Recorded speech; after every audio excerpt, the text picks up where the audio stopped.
Shalom pemirsa, Bapak Ibu yang kami kasihi dimanapun berada. Kita bertemu kembali dalam diskusi pelajaran sekolah Sabat, di mana pada minggu ini kita sudah tiba kepada pelajaran yang kedua dari pelajaran sekolah Sabat triwulan yang kedua di tahun 2024. Dan siaran ini kami sampaikan dari Studio Voice of Seven, Jalan Tanjung Anom nomor 7, Kantor Conference Jawa Kawasan Timur. Dan kami berharap kiranya perbincangan melalui diskusi sekolah Sabat ini dapat menjadi berkat bagi Bapak Ibu pemirsa semuanya. Kami juga dengan senang hati melayani untuk Bapak Ibu yang mau belajar akan firman Tuhan atau yang rindu untuk didoakan, bisa menghubungi nomor WA yang tertera di layar pemirsa semuanya, dan bisa menghubungi nomor tersebut untuk dapat dilayani oleh hamba-hamba Tuhan dari Kantor Conference Jawa Kawasan Timur. Bapak Ibu yang kami kasihi, kami senang untuk menyampaikan siaran atau diskusi Sekolah Sabat ini atas kerjasama dari Departemen Komunikasi dan Departemen Sekolah Sabat Conference Jawa Kawasan Timur. Dan pelajaran kita untuk minggu ini, pelajaran yang kedua, judulnya adalah isu utama kasih atau keegoisan, di mana dua hamba Tuhan yang akan memberikan kesimpulan untuk pelajaran kita. Yang pertama adalah hamba Tuhan Pendeta Adrian Runesi. Shalom Pendeta. Shalom. Beliau adalah Gembala Jemaat Semingguan Surabaya. Dan yang kedua adalah hamba Tuhan Pendeta Abri Santoso. Shalom Pendeta. Shalom. Beliau adalah Gembala Jemaat di Jemaat Tanjung Perak, Surabaya. Dan saya sendiri Pendeta Victor Sinu Haji. Kita akan memulai diskusi kita pada hari ini. Pendeta Adrian akan mengawali dengan doa buka. Silakan Pendeta. Baik, mari kita sama-sama bersatu di dalam doa. Terima kasih Tuhan atas berkat-Mu saat ini. Kami siap untuk mempelajari firman Tuhan melalui pelajaran sekolah Sabat. Kiranya Engkau akan memberkati kami agar kami dapat mengerti dengan seutuhnya akan pelajaran sekolah Sabat ini. Terima kasih Tuhan. Kami sudah berdoa dalam nama Yesus yang adalah Tuhan dan Juru Selamat kami. Amin. Amin. Pemirsa yang kami kasihi, sebagai ayat daripada pelajaran kita sepanjang satu minggu ini adalah terdapat dalam Yesaya 41 ayat yang ke-10. Firman Tuhan katakan, "Janganlah takut, sebab aku menyertai engkau. Janganlah bimbang, sebab aku ini Allahmu. Aku akan meneguhkan, bahkan akan menolong engkau. Aku akan memegang engkau dengan tangan kananku yang membawa kemenangan." Isu utama, kasih atau keegoisan. Kita akan mendengarkan kesimpulan bagian yang pertama yang akan disampaikan oleh Pendeta Adrian. Persilahkan Pendeta. Baik. Nah, pelajaran sekolah Sabat kita khususnya hari Minggu tentang juru selamat yang patah hati. Saudara, tentu kita semua pernah mengalami yang namanya patah hati. Ya. Banyak hal atau banyak alasan untuk kita mengalami yang namanya patah hati. Tapi di dalam pelajaran sekolah Sabat kita ini, di mana Yesus dia patah hati ketika melihat umat-umatnya tidak mau mengikutnya. Bayangkan Bapak Ibu Saudara sekalian, begitu cintanya dia kepada umat-umat Tuhan. Bahkan dia rela mati di kayu salib.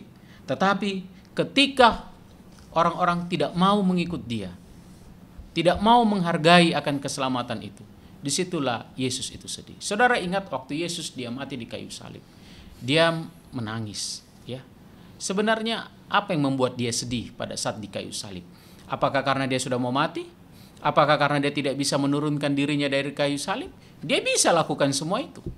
Tetapi yang dia sedihkan adalah ketika dia akan mati di kayu salib untuk menyelamatkan manusia. Tetapi ada orang-orang yang mengolok-olok dia, yang tidak mengerti akan proses keselamatan itu. Itu yang dia sedihkan. Di mana dia mengharapkan semua umat Tuhan untuk selamat. Tetapi ternyata ada orang-orang yang tidak mau untuk menerima akan keselamatan itu. Di dalam pelajaran sekolah Sabat kita, di sini disinggung bagaimana proses ya umat-umat Tuhan itu dianiaya. Sekian abad ya, sekian ratus tahun. Bagaimana umat-umat Tuhan itu dikejar-kejar. Bahkan mereka dibunuh, mereka dianiaya. Tetapi di dalam pelajaran kita juga disinggung akhirnya ada kompromi. Dan kita kalau belajar daripada sejarah, bagaimana akhirnya seorang kaisar yaitu Konstantin, dia mulai membuat cara-cara supaya berkompromi.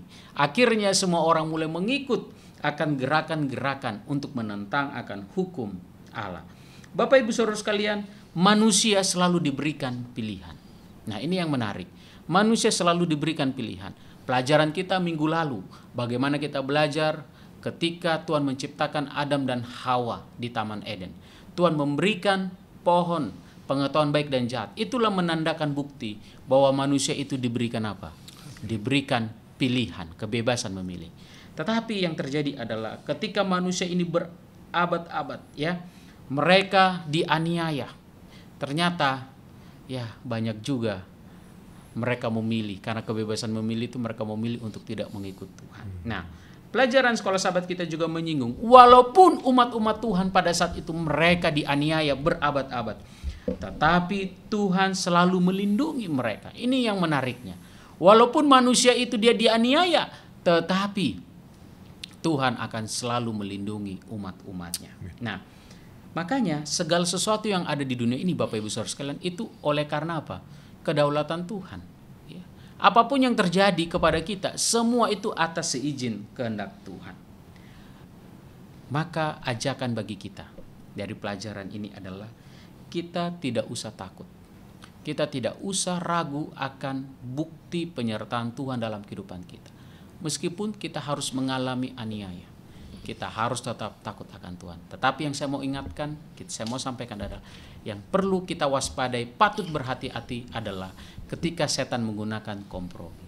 Hati-hati, seringkali kan ada istilah win-win solution. Nah, tapi kita harus lihat dulu, ini win-win solution yang seperti apa ini, ya. Maka saya mengajak kita, jangan sampai kita apa? Kita berkompromi. Maka apa yang harus dilakukan? Kita harus setia di tengah penganiayaan. Pelajaran sekolah sahabat kita disinggung tentang setia di tengah penganiayaan.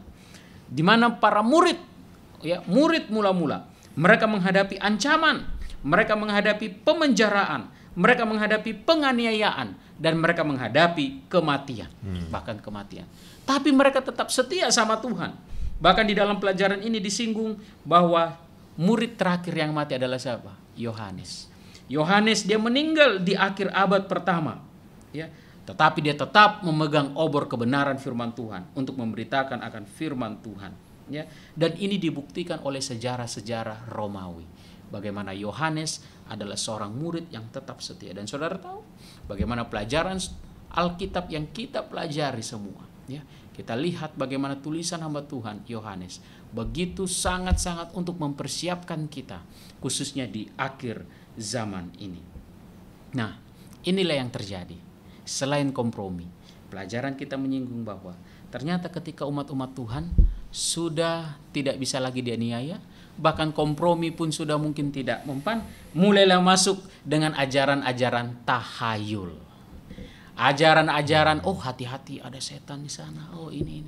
Nah, ini cara-cara setan. Dan faktanya adalah kalau bicara tentang membahas tentang setan, membahas tentang tahayul, wah itu panjang sekali itu orang membahas daripada membahas apa? Pelajaran Alkitab. Jadi saya mengajak kepada kita bagaimana kita harus memilih kasih. Kasih yang sungguh-sungguh kepada Tuhan. Bukanlah keinginan pribadi kita, tetapi haruslah kasih Tuhan yang ada selalu dalam hidup kita. Terima kasih Pendeta. Ya, Pendeta Adrian, kalau dulu kan mungkin kita bisa tahu sejarah bahwa setan itu menganiaya umat-umat Tuhan. Tapi sekarang mungkin tidak seperti itu lagi. Kira-kira kalaupun itu namanya penganiayaan atau kompromi, seperti apa kira-kira itu yang sekarang dihadapi oleh umat Tuhan? Mungkin bisa dijelaskan. Oke, mungkin contoh sederhana. Ini seringkali yang terjadi kepada umat-umat Tuhan hari Sabat. Nah, akhirnya kita mulai kompromi nih. Anak-anak contoh dia sekolah atau kuliah pada hari Sabat. Aduh, kalau dia nggak masuk nanti nggak lulus. Akhirnya dia bilang apa? Nggak apa-apa masuk Pak Pendeta. Nanti kan kalau sudah tamat kita bertobat. Atau sekolah dulu baru gereja. Sekolah dulu baru gereja. Nah, itu kan contoh-contoh sederhana. Itu contoh-contoh kompromi yang kita lihat. Nah, yang bahaya begini sekarang ini, saya melihat ada pola-pola begini. Banyak orang berpikir, nggak apa-apa sekarang saya melanggar. tapi nanti saya bertobat. Ya. Walaupun Kira-kira- kita tahu Tuhan itu selalu mengampuni, Betul. tapi sudah direncanakan nanti ada waktunya saya akan bertobat. Nah ini yang bahaya. Maka yang saya ajak kita adalah kita harus punya integritas prinsip. Jadi pemirsa, Pendeta Adrian tadi sudah sampaikan bahwa mungkin sekarang setan tidak bekerja dengan penderitaan, tapi dia menawarkan kompromi ya. Ya nggak apa-apa gereja, nanti kamu gereja, tapi ya kerja aja dulu gitu ya, kuliah aja dulu dan sebagainya. Harus kita hati-hati karena itu adalah peperangan yang ada sekarang dalam kehidupan daripada umat-umat Tuhan. Terima kasih Pendeta Adrian. Sekarang kita ke Pendeta Abri Santoso. Mungkin bisa memberikan tanggapan atau kesimpulan untuk pelajaran kita pada minggu ini, Pendeta. Silakan, Pendeta Abri. Ya, jadi kita punya pelajaran ini, judulnya adalah isu utama, yaitu kasih atau keegoisan.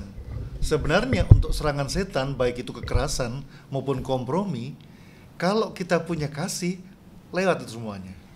Nah problemanya adalah keegoisan itu muncul lebih kuat dalam diri setiap orang, dan kadang itu kalau banyak dimiliki oleh banyak orang, itu bisa masuk juga ke dalam gereja, sehingga gereja pun akan dipenuhi dengan apa? Keegoisan. Nah ini dia. Kalau kita lihat di sini, di dalam pelajaran kita berikutnya, ini adalah tentang kasih itu adalah bagaimana jemaat yang mula-mula itu mereka peduli akan komunitas. Caranya bagaimana? Mereka itu pertama memberitakan Injil. Yang kedua, mereka itu menghidupkan Injil. Jadi tidak hanya memberitakan tapi juga menghidupkan. Kemudian yang ketiga, mereka berkeliling. Sama seperti Yesus berkeliling, mereka berkeliling dan mereka menolong orang yang sakit, menyembuhkan mereka, bahkan mengusir roh jahat kemanapun mereka pergi. Dan yang berikutnya, mereka itu juga memiliki kasih yang tidak mementingkan diri, yang bukan hanya secara perorangan, tetapi sebagai sebuah komunitas. Berbeda dong, kalau kita pribadi memang kita baik, tapi kalau satu gereja memang secara lembaga itu baik, itu sangat berbeda. Tentu akan lebih menyentuh kalau sebuah komunitas, sebuah gereja itu memang baik, penuh kasih, dibanding dengan anggota gereja itu yang hanya satu orang yang punya kasih. Itulah yang saya lihat yang ditekankan dalam sekolah sahabat kita ini, bagaimana satu komunitas, satu gereja, bukan satu atau dua orang, atau tiga orang, atau empat orang, atau lima orang, atau 10 orang yang punya kasih. Sementara yang lain egois, tidak. Harusnya adalah seluruh komunitas itu memiliki, dikenal oleh dunia, memiliki kasih. Tidak ada egois. Dan itu akan dapat menjangkau, mengalahkan apakah itu kekerasan maupun kompromi. Karena kalau punya kasih segala macam seperti itu, orang yang mengajak kompromi, mereka bertanya, what for? Untuk apa? Wong ngapain saya ajak kompromi? Wong mereka nggak nyerang kita. Wong mereka jadi berkat buat banyak orang. Ngapain kita ajak kompromi? Jadi orang ataupun setan yang berusaha mengajak kompromi bingung cari akal bagaimana untuk mengalahkan gereja kita ini. Oleh karena kita sudah menjadi suatu komunitas yang peduli, yang penuh kasih, sehingga mau diserang dari mana? Kalau mau dianiaya segala macam, mereka tetap punya kasih, mereka tetap satu. Lalu kalau mau diajak kompromi dalam hal apa? Karena orang semua mengenal mereka baik. Jadi tidak ada celah bagi setan untuk menyerang komunitas gereja ketika gereja itu memiliki kasih. Amin. Ada, saya bacakan di bagian sekolah sahabat kita ini. Dalam pertentangan besar yang berkecamuk di alam semesta, iblis ingin merusak gambar Allah dalam diri manusia. Tujuan Injil adalah untuk memulihkan gambar Allah dalam diri manusia. Pemulihan ini mencakup penyembuhan fisik, mental, emosional, dan spiritual. Lengkap semuanya. Jadi kepada kita masing-masing di akhir zaman ini, kita tidak hanya memikirkan, oh peduli, bagaimana caranya peduli, oh berbagi. Rupanya tidak cukup hanya itu. Karena gereja kita juga dikenal sebagai sebuah gereja yang ketika ada orang sakit, sembuh. Itu juga diperlukan. Saya masih ingat pada waktu pertama kali sebagai gembala jemaat, sebagai pendeta muda, lalu ada seorang anggota gereja yang koma di rumahnya. Dan beberapa hari gak sadar, tidak bisa diajak bicara. Kemudian keluarga meminta untuk diadakan doa peminyakan. Kemudian saya konsultasi dengan pembimbing saya, kemudian kami dengan penuh doa adakan acara itu. Dan luar biasa adalah bahwa pada waktu itu kami doa dengan sungguh-sungguh kepada Tuhan, sama si pendeta muda. Saya belum diurapi. Tapi diurapi sebagai ketua jemaat tentunya ya. Pada waktu itulah peminyakan diadakan, dan kami berdoa sungguh-sungguh, semuanya acara diadakan, mereka saling bermaafan, seluruh keluarga, juga anggota gereja. Kemudian kita doakan dan kita merasakan ada suatu jamahan tangan Tuhan yang luar biasa yang kami rasakan waktu itu, walaupun kita nggak lihat langsung ibu itu buka mata, kita nggak lihat. Kami pulang, tetapi itu di hari Sabat.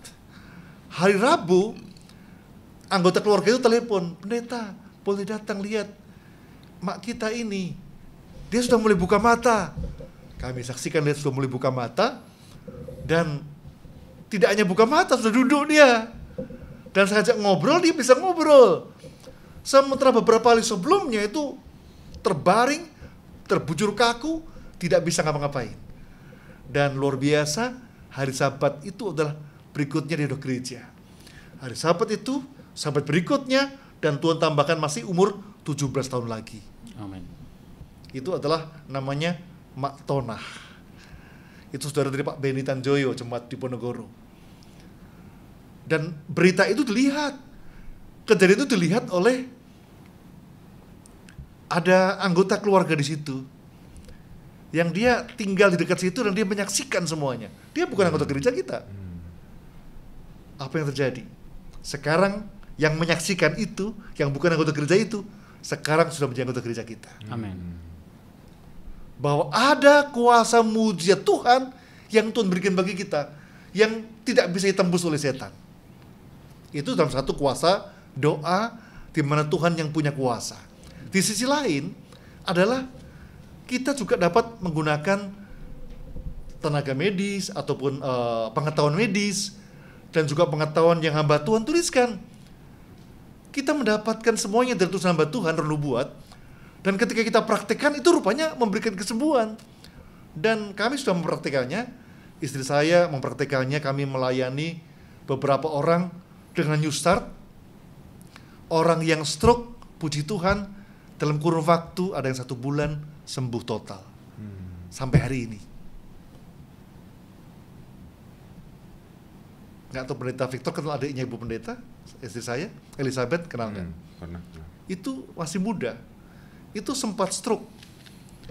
Dan ibu pendeta ambil cuti dan pergi ke Medan untuk melayani New Start adiknya ini.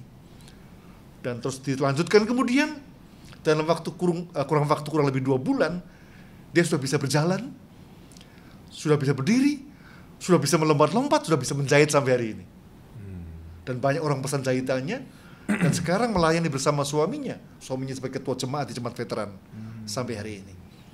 Jadi kemudian nyusul berikutnya lagi, beberapa dikirim kepada kami, dan luar biasa dengan petunjuk Tuhan kita jalankan, sembuh mereka. Ada Oma Maria yang di Agape, dalam waktu 1 bulan sembuh, sampai hari ini sehat. Ada Opa Didi juga sembuh. Bahkan ada yang sakit mental juga.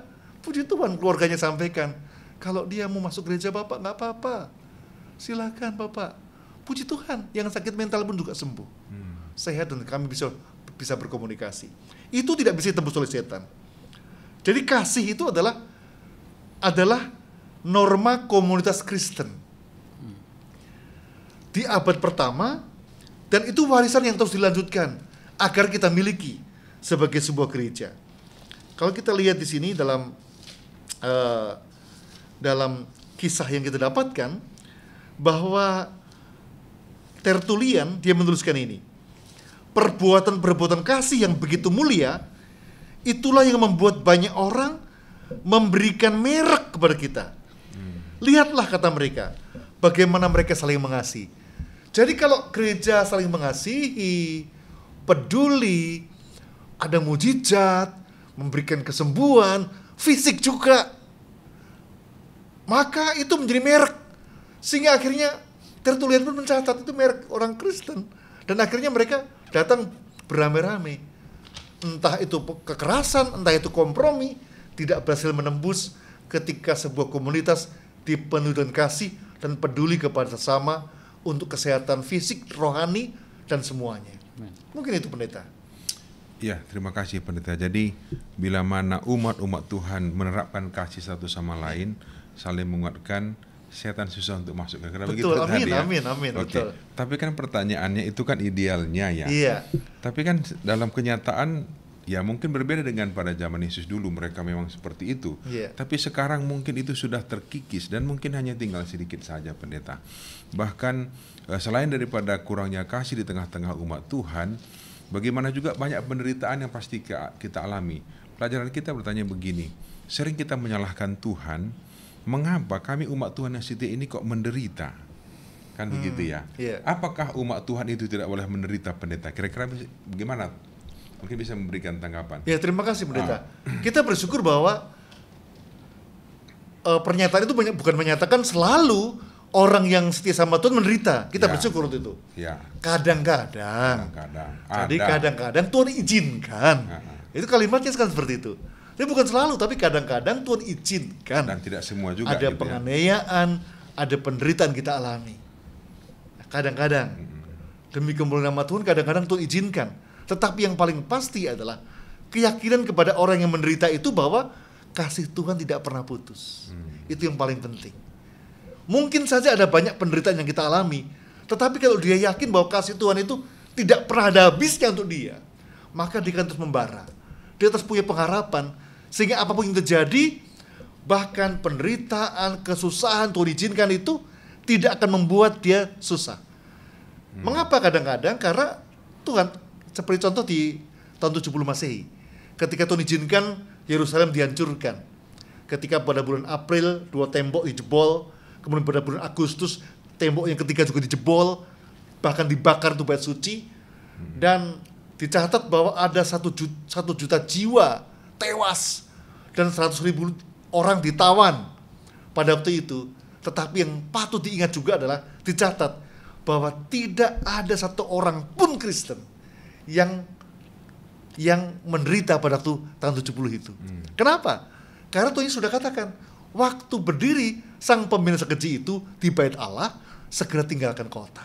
Di semua orang Kristen mengikut Kristus, mereka dengan komunitas itu nggak tahu ya, waktu itu kan belum ada SMS ya, belum ada WA ya. Belum. Tapi mereka bisa memberitahu sama satu yang lain, sehingga semua orang Kristen itu sudah keluar kota lebih dulu. Sebelum dihancurkan ya. Sebelum dihancurkan, udah keluar kota lebih dulu. Tidak ada satu orang pun yang mati pada waktu itu. Itu artinya ada pemberian Tuhan. Tuhan izinkan terjadi pada waktu itu, tapi mereka tidak mengalami penderitaan. Penderitaan terjadi berikutnya adalah ketika kemudian penguasa Romawi itu mereka datang kembali. Mereka mencoba menguasai dan mereka mencoba mengkompromikan tadi. Ya. Itu kemudian ada mulai terjadi penganiayaan. Disitulah mulai ada orang Kristen yang baru masuk, yang mungkin tidak mengenal dengan betul doktrin kekristenan, sehingga mulai ragu-ragu.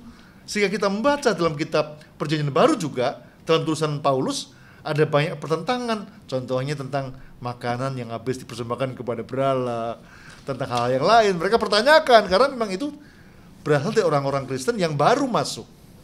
Jadi kita lihat di sini bahwa Tuhan memberkati, memeliharakan umat Tuhan pada waktu itu. Jadi ketika kita bertanya, kenapa kok Tuhan izinkan seperti itu? Jadi tidak selalu, tetapi Tuhan kadang-kadang mengizinkan seperti itu. Itu seperti sebuah peristiwa ketika Ayub mengalaminya.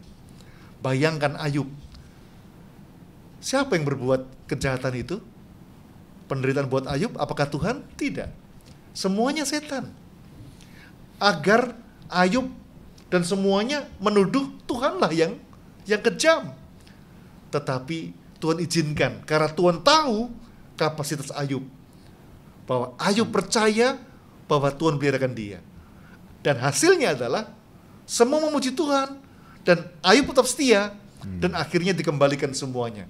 Baik anak-anak yang 10, kemudian harta bendanya, bahkan berlipat kali ganda.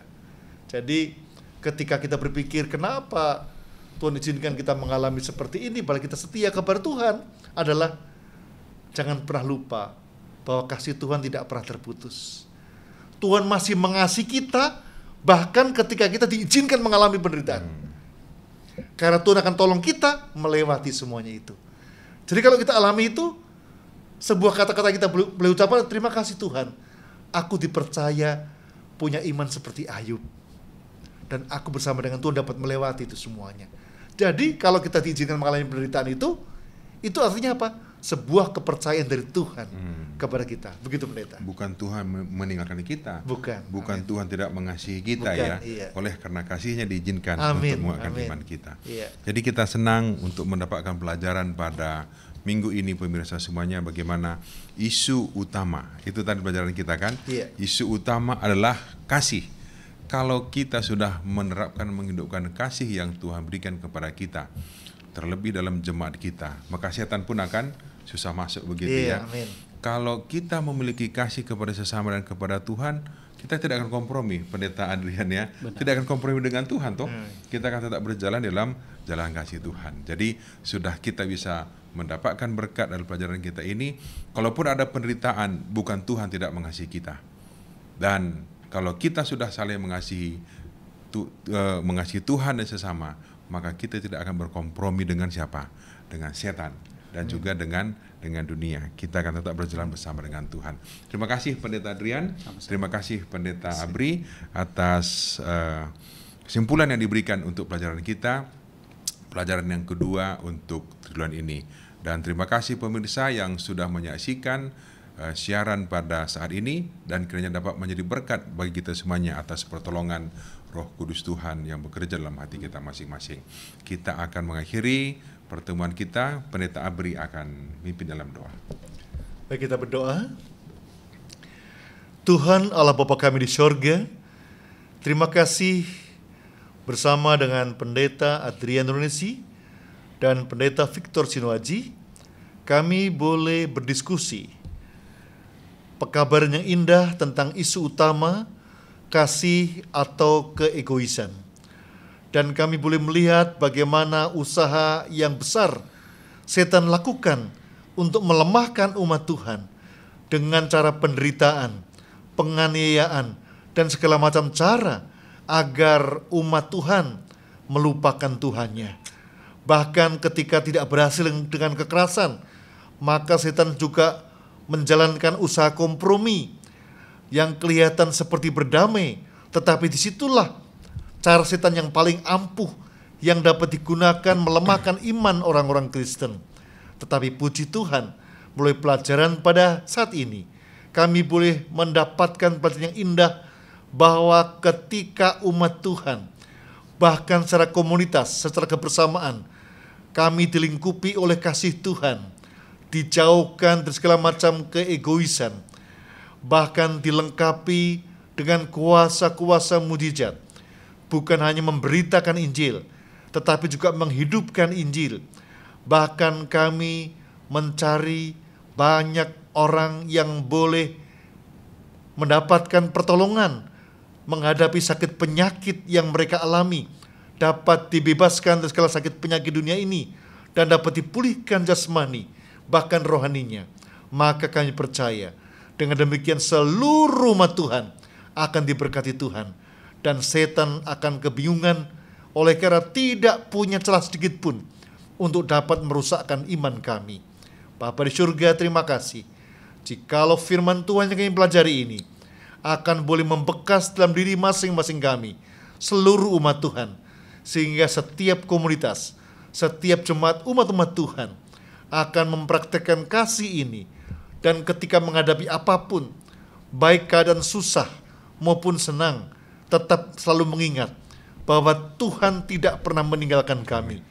Kasih Tuhan sama dahulu, sekarang, sampai selama-lamanya. Dengan demikian kami yakin percaya dapat melewati semuanya, dan kami merasakan bahwa penghormatan besar Tuhan berikan bagi kami ketika Tuhan mengizinkan kami mengalami penderitaan dan kesusahan dan kesulitan. Oleh karena iman Ayub akan Tuhan transformasikan kepada kami. Terima kasih Tuhan, berkati kami semuanya, berkati seluruh pemirsa, dan berkati semua kami yang melayani tempat ini. Demikian juga dengan studio di mana kami melayani saat ini. Terima kasih Tuhan, kasih-Mu besar bagi kami semuanya. Dalam nama Tuhan Yesus, penebus dan juru selamat kami hidup. Amin. Amin. Terima kasih Pendeta. Terima kasih Tuhan Pendeta. berkati. Terima kasih Pendeta. Terima kasih. Pemirsa, terima kasih. Sampai ketemu lagi minggu akan datang. Tuhan memberkati kita semuanya. Amin. Amin.